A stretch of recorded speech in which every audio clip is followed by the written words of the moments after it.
before, I'm a people photographer and filmmaker. I'm a mum of 3 girls, recovering photo avoider and regular gin sampler, although that kind of goes with the 3 girls territory. I create out of the ordinary photography for big-hearted folk. I capture what makes you unique in your business and in your family. So that's my kind of job. I've been doing it for about 22 years, which makes me feel very, very old. Anyway, so I understand firsthand how difficult it is to get in front of the camera, hence why recovering photo avoider. So my friends tell me that this is a gorgeous photo of me, but all I see when I look at it, even now, even though I know all of the stuff that I'm about to tell you, is I see my big tummy, my saggy double chin, my thinning hair, my age lines, my fat legs, and a face that's not looking good if it doesn't smile. And yes, someone actually said to me when I was younger that I could get away with being bigger because I had a really nice smile. So we are kind of all the product of all of the things that have come before us in terms of stuff people have said, what we see in the media, all of that kind of thing. So I come at this from a place of really knowing it. I care about this stuff because my girls already criticize their appearance, even the 3-year-old, particularly the 13-year-old. I think that gets worse as they get older. I also, from the place of the fact that 95, maybe even more % of my clients have a problem with being in front of the camera. There's rarely a time where I get someone in front of the camera and they just go for it. They almost always give me this big long list of things that is wrong with them, that they're worried about in terms of being in front of the camera. And that kind of, I find that really heartbreaking. It's because I think everyone is beautiful.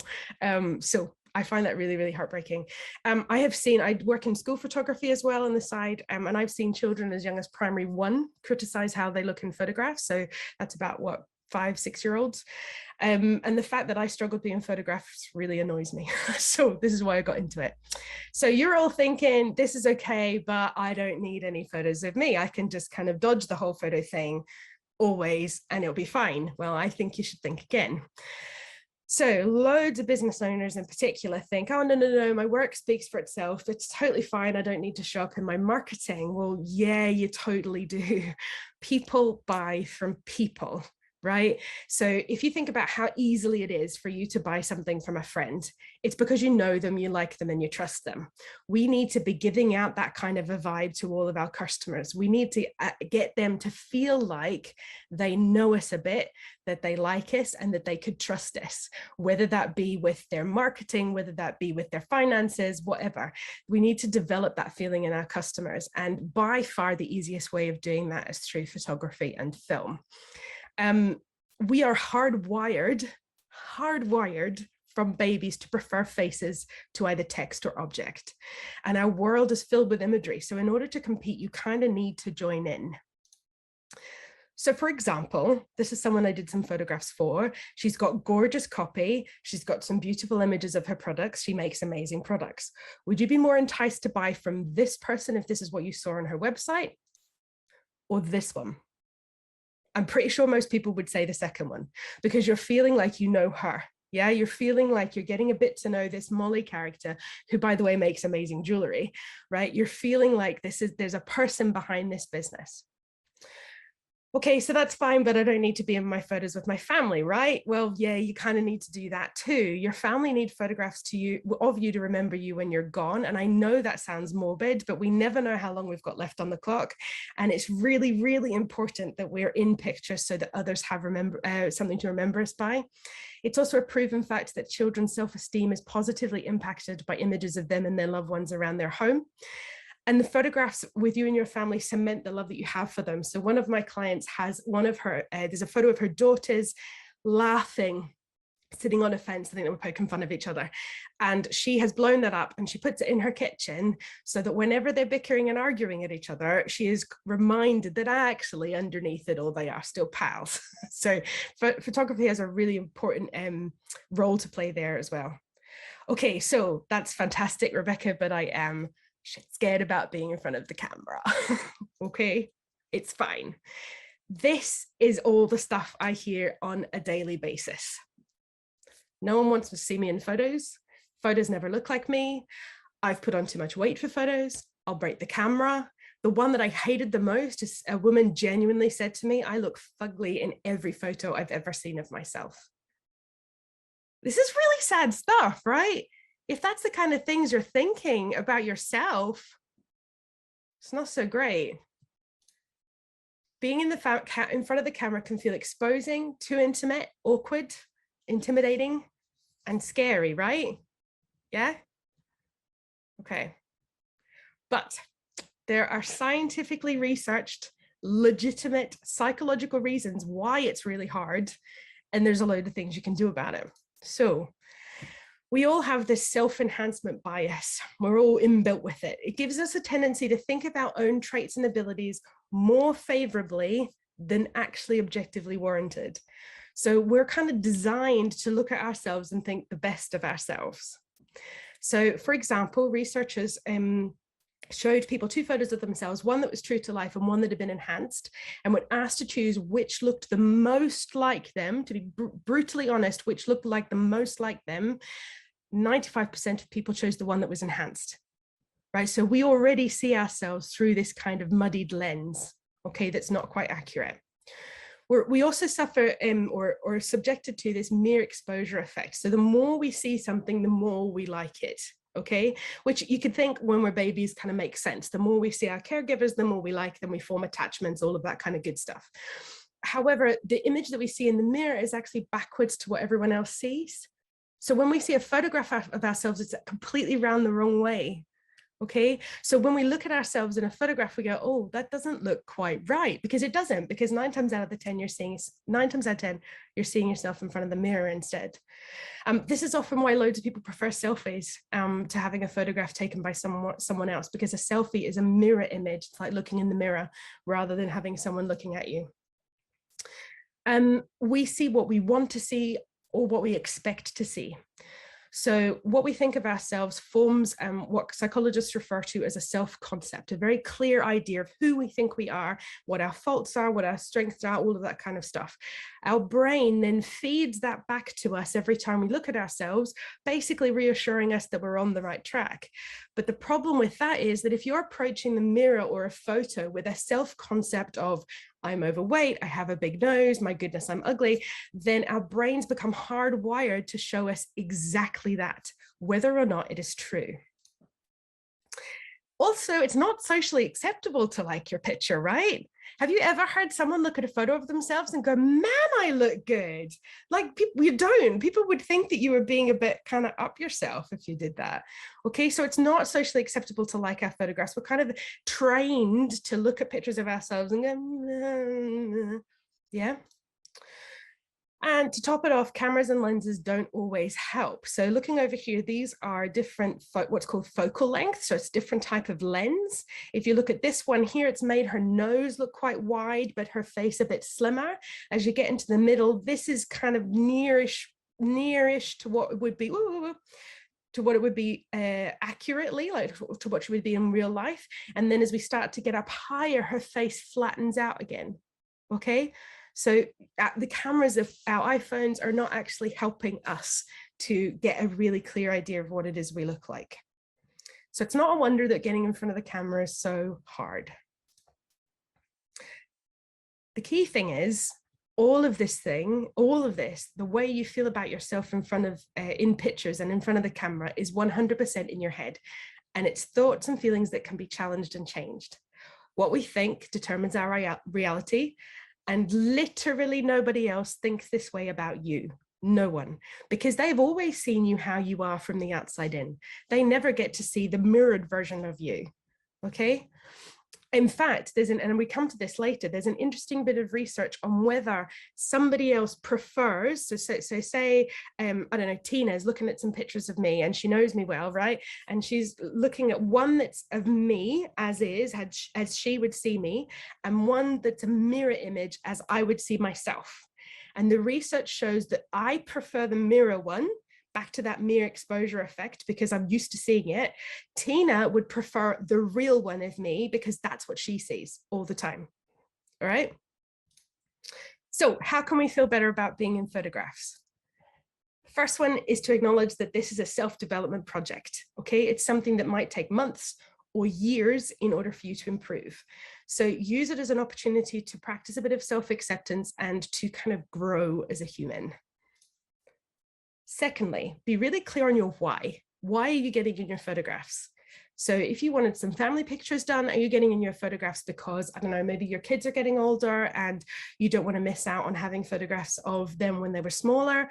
If you're doing it for your business, maybe you're getting in photographs because you know that people being able to see your face will absolutely bring you far, far, far more clients.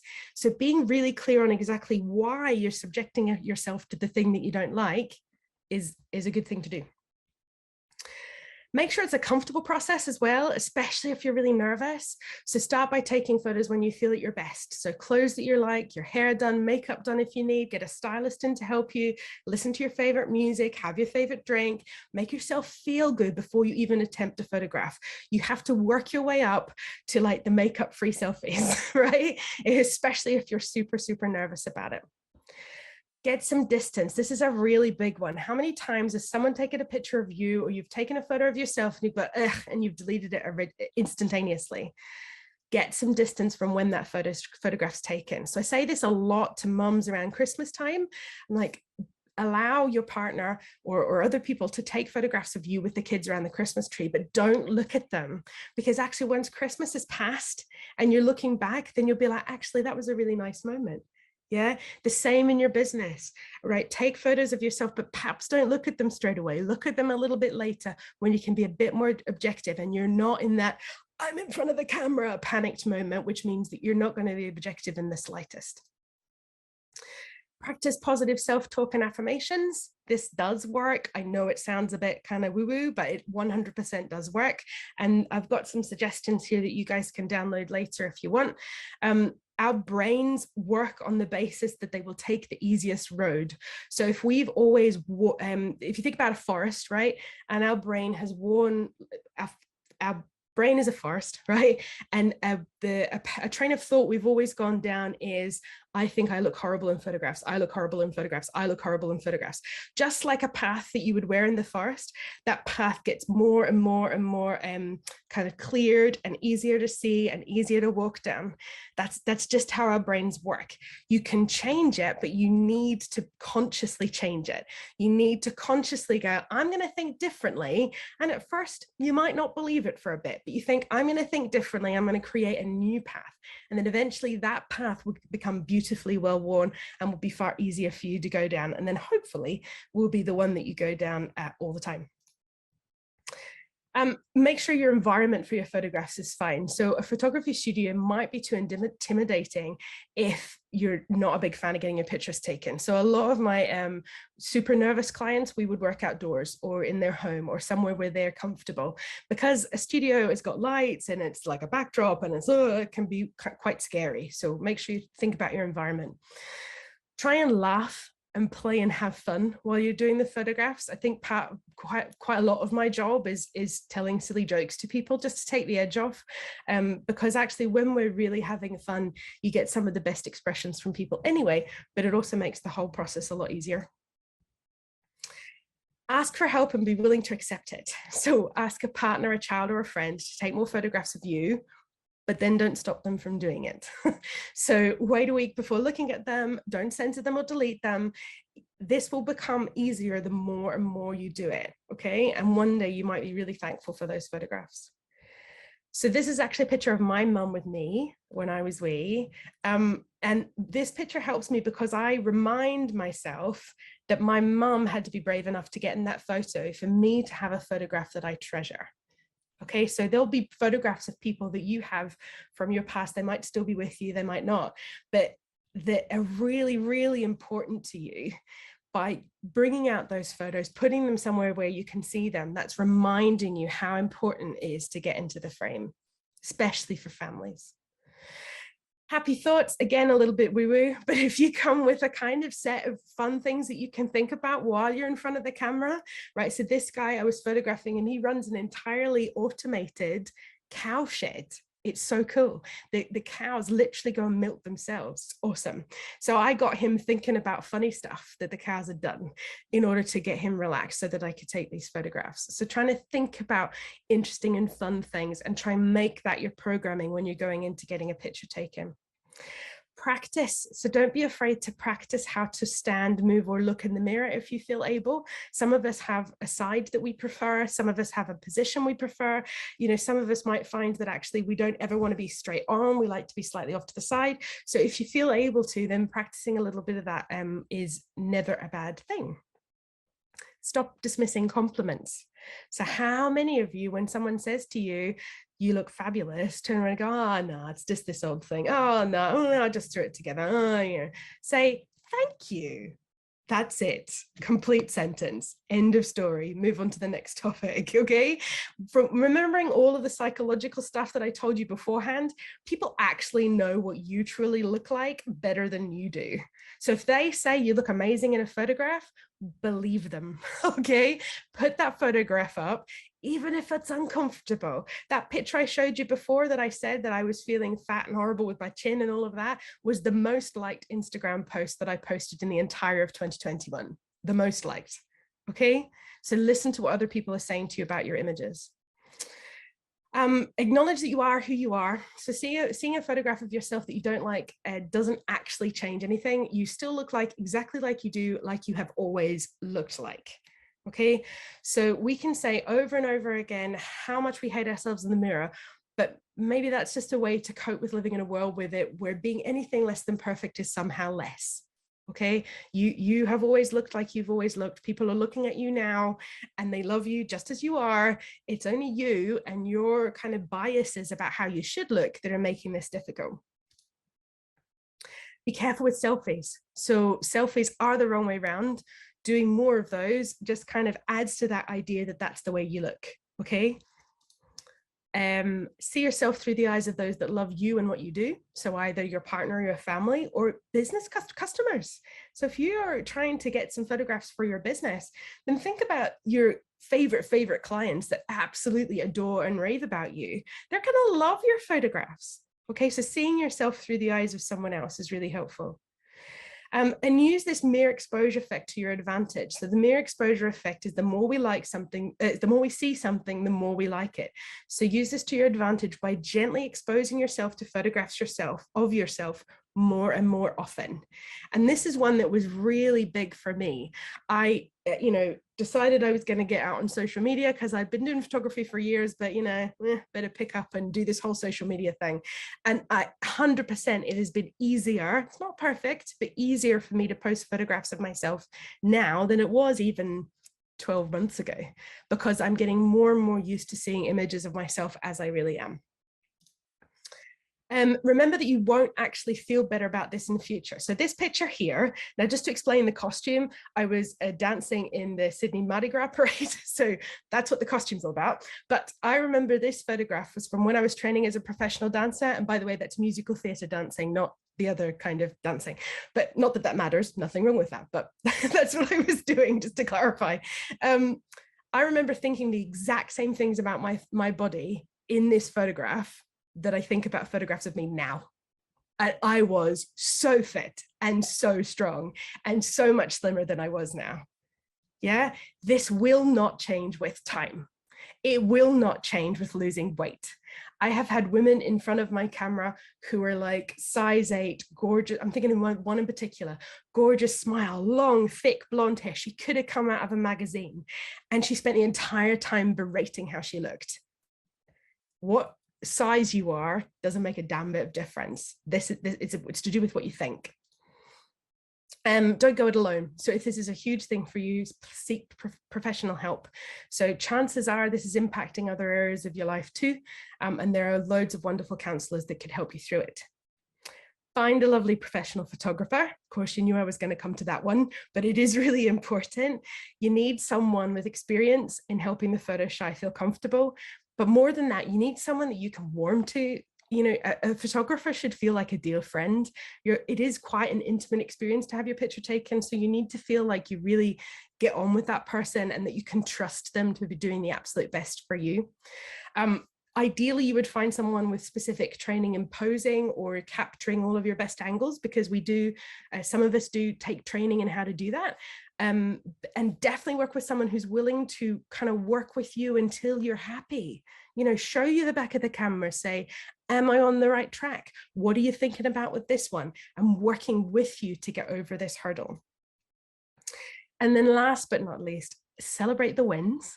So when you do find a photograph of yourself that you love, and I absolutely believe it is true, I have not had a single client yet in the 22 years that I've been photographing who hasn't ended up with a photograph that they actually love.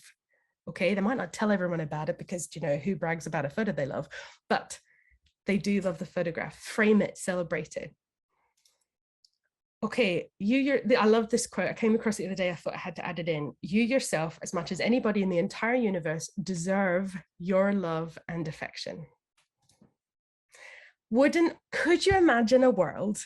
How different would it be if, when people got photographs taken of themselves or posted a photograph of themselves, thought these things instead?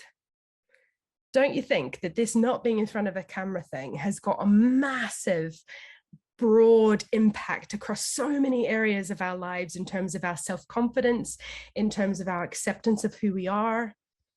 I would love for someone to say, when I say, oh, please, may I take your photograph? Yes, I would love that. That would make my day. Okay.